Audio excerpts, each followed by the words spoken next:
En effet, peu après, Napoléon accordait un traitement à la reine, puis ses charités, il lui octroya en même temps un crédit spécial. Ma fille, ayant destiné pour cette année un fonds de 60 000 francs que peut soulager les pauvres veuves et enfants de mes soldats et autres pauvres de mon empire, j'ai ordonné à mon roi maréchal du palais de tenir à votre disposition un crédit de 5 000 francs par mois. Ces 5 000 francs seront distribués sur vos mandats aux personnes que vous désignerez. Votre affectionné père, Napoléon, des mots comme impérial de Valladolid, le 13 janvier 1809. Un voyage à l'étranger. Le 13 avril 1809, l'empereur partit pour l'armée et maintenant, je sais qu'il a à Strasbourg. Hortense quitta son tue Paris le 27 avril pour rejoindre sa mère. Le climat d'Alsace ne fut pas favorable à sa santé.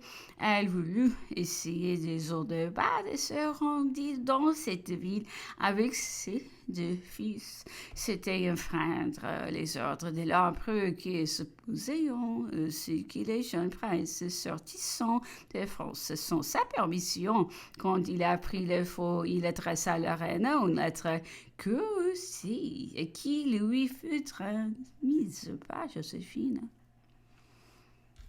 Ma fille, je suis très mécontent que vous soyez sortie de France sans ma permission et surtout que vous en ayez fait sortir mes neveux, puisque vous êtes tous sous débat de rester mais 1 heure après avoir reçu la présente lettre renvoyée maintenant à Strasbourg auprès de l'impératrice. Ils ne doivent jamais sortir de France. C'est la première fois que j'ai lieu d'être mécontent de vous, mais vous ne deviez pas disposer de mes neveux sans ma permission. Vous devez sentir le mauvais effet que cela produit, puisque les eaux de bad vous font du bien. Vous pouvez rester quelque chose, mais je vous le répète, ne perdez pas un moment pour envoyer mes neveux à Strasbourg si l'impératrice va aux eaux de plombières. Ils les accompagneront, mais ils ne doivent jamais passer le pont de Strasbourg. Votre affectionné père Napoléon à Ebersdorf le 23 mai 1809. Hortense s'essuie dès le début de juin 1809 avec ses enfants. Elle était à Plombières, où elle devait rester 4 mois. De sa à lui obéir, l'empereur lui suis sucré.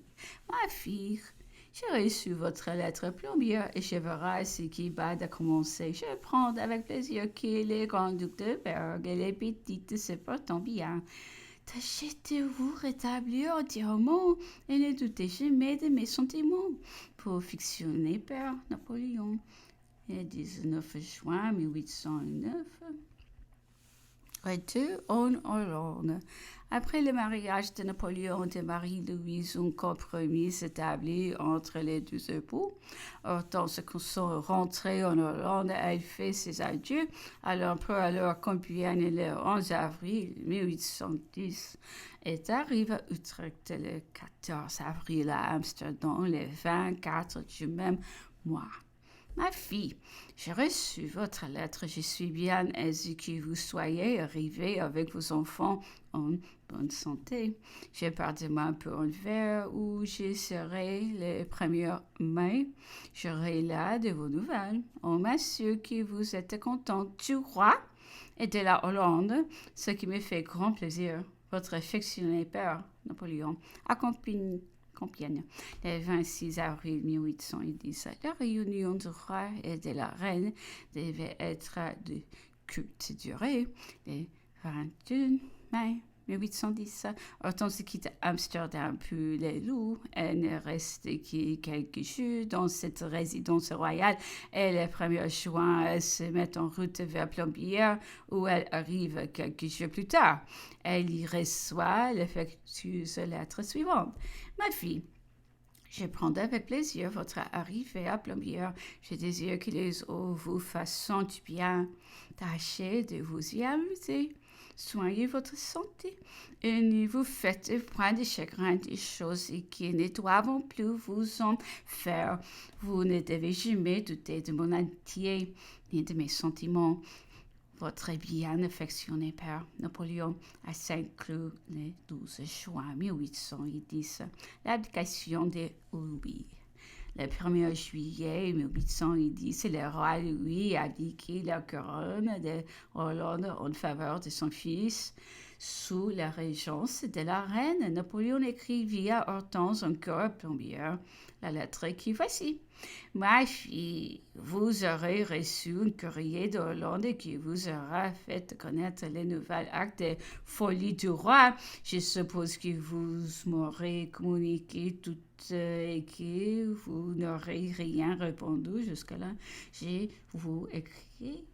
Aussitôt que vous m'aurez demandé ce qu'on vous aura écrit, ma volonté est de réunir la Hollande à la France. Je vous enverrai copie de la lettre que vous devez écrire à la régence si déjà vous ne lui avez répondu. Je pense qu'il est convenable que vous envoyiez un de vos officiers pour chercher le prince royal. Vous le ferez venir à Plombières si vous devez rester quelque temps, sinon vous pourrez aller à ce rencontre jusqu'à week-end et de là, le ramener à Paris. Émancipé par l'acte du roi, vous pourrez vivre tranquillement à Paris. Il me reste à apprendre que votre santé est tout à fait rétablie et que vous n'avez plus de sujet de peine. Votre affectionné père Napoléon a Rambouillet, le 8 juillet 1810. Au moment où elle reçut cette dépêche, Hortense venait d'être mise au courant des actes du roi par une lettre de Madame de Buber, restée en Hollande près du prince Napoléon Louis, dont elle était gouvernante. Elle répondit à l'empereur: si je n'ai reçu qu'un courrier de Hollande, seulement une lettre de Madame de Buber qui m'annonce le départ du roi, j'ai joint cette lettre à la mienne et je l'ai l'envoyer à votre Majesté. Quand j'ai reçu son courrier, lui demander ce qu'il faut que je fasse, car je ne veux jamais faire que ce qui lui plaira.